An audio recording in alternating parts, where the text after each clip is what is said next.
How did I become a director? Well, I really always wanted to be a director. Ever since I was a little boy, I always wanted to make films, so I was really lucky that I sort of had an early calling there. From listening to Peter Andre's Mysterious Girl, Baby Girl, when I was like 7 or 8 years old with a Walkman, making my first music video by sticking the headphones to the recorder thing, going playback, record at the same time. So like record on the camera, record on the thingy, boom, shot, cut, both at the same time, boom, Bob's your uncle. I've always wanted to be a director. Ever since I was young, it was always been, a thing that I wanted to do. I studied before the digital boom, so for me that was pointless because all of the stuff I made for my showreel ended up being kind of useless, and not very, stuff I can't really use now.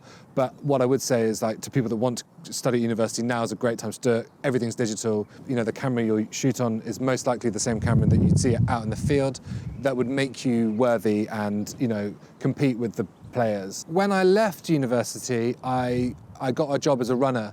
I remember thinking that was not the best move because, I'd spent all this time studying film. Why would I want to go and make tea when I've spent all this money, done all this time learning the craft? At the time, it was a really great experience. The first job I did out of university was a music video for Jay-Z. And, I got an immense appetite to really learn from the big boys, the big players. And then from that, I was getting work on, major feature films, huge commercial sets, and really seeing what, 150 million quid looks like.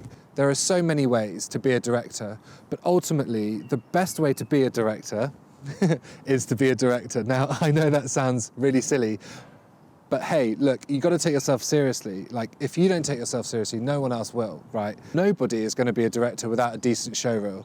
Your showreel is everything. Who's going to take you seriously if you don't have something to show for your work? Look, trust me, I can do this film for you. Okay, great. Can you show us an example? Is always the next question. Your showreel has got to be good. Make it say everything about you and more. Make sure that is everything that you are as a content creator, and make sure that it's really badass, because that's exactly what it's all about.